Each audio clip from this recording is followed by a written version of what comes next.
And there was this. President Biden speaking to Democrats in New Hampshire, raising eyebrows over these remarks on Donald Trump. I mean, so I know this sounds bizarre. It sounds like if I said this 5 years ago, you'd lock me up. We got to lock him up. Political lock him up.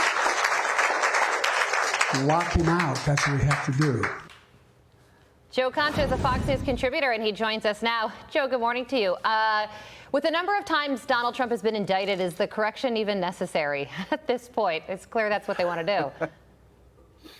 This was clearly the plan all along, Carly. And now that Biden has been shivved by his own party and cast aside for the most part, he doesn't seem to take any issue in sharing what Democrats have sought to do going back to day one of Donald Trump's first term. Obviously, that won't happen, locking Trump up, if he wins. But if he loses, it is guaranteed that they won't stop until Donald Trump is convicted and dies behind bars. And by the way, where did Joe Biden make these remarks?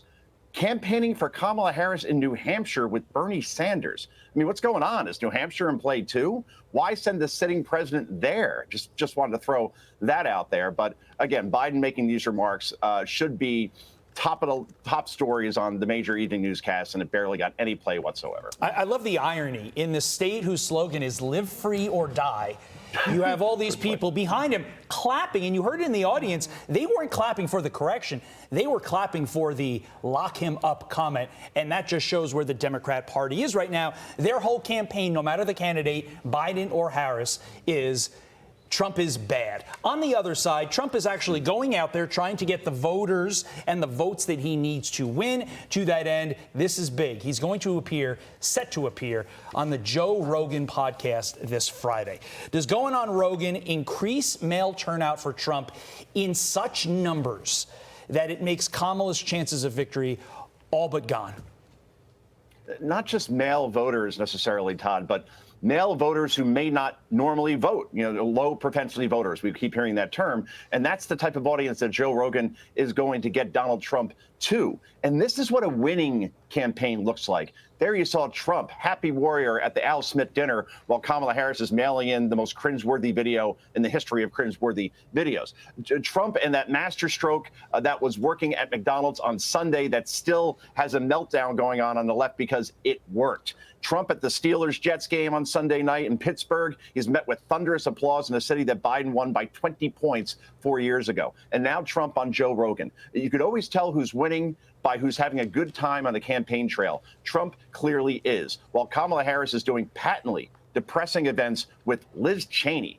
Because when you think winners, Todd, you think Lombardi, Ali, Jordan, Brady, Serena Williams, Simone Biles, most recently. And now, of course, you have to add Liz Cheney to that list, right, who has never smiled once in her lifetime. So now the question is, will Kamala Harris also sit down with Joe Rogan? He averages 15 million viewers and listeners per show, or 20 times of your average CNN audience where Kamala Harris will go tonight. She could continue to go to her safe spaces. That doesn't get her one more vote.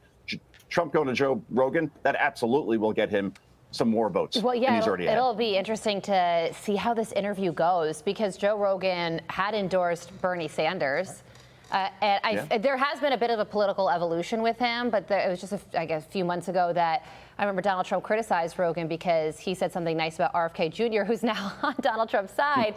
But it's a huge audience, 17.5 million subscribers on YouTube, 14 million followers on Spotify. It's the largest podcast audience in the United States. So it'll be a big deal. And a lot of people, not just men, will listen to this as well. I listen to Joe Rogan, and I know a lot of my friends do as well. So there's a female audience there also. Okay, so the LA Times has endorsed the Democratic candidate for president in every race since its first endorsement of Barack Obama in 2008. That has changed this time around. They're not endorsing Kamala Harris. They're also not endorsing Donald Trump. And apparently what happened is the owner of the paper told the editorial board not to step in this election and make an endorsement. I mean, what do you think about that? Well, I don't think owners should be telling editorial boards what they should do ever. If they own the paper, fine. If they want to make recommendations to the editorial board, fine. Obviously, you're an owner. You deserve to have a say in what goes on in the publication that you own. But instructing them, do not do this, that is obviously stepping over the line. But all of that said, Kamala Harris has a real problem with endorsements from places that Democrats always get endorsements from, not just the LA Times, for example, Carly, but also the Teamsters won't endorse her. The firefighters union won't endorse her. The rank and file of places like the United Auto Workers, mainly in Michigan, they are at Trump's back. Service workers in Nevada, they like Trump. The rank and file do anyway. So union support is so key for any Democratic presidential candidate to win. That's what got Joe Biden barely over the finish line in 2020. If Kamala Harris doesn't have the backing of places like that, oh boy, this is going to be a very short night for Kamala Harris, I have a feeling, unless she could pull in enough female voters, I guess, to compensate for it. But it's not looking good for her right now. The trends are all in Trump's direction, and I don't see how she reverses it by going on CNN tonight, where we probably know how. I'm sorry, NBC tonight, where I don't know how that's going to go. I would just add a few facts. The LA Times is the largest paper in Los Angeles, which is the largest city in California. Kamala Harris was the Attorney General of California and a senator from the state of California. That is striking. Spitting facts. Joe, so are you.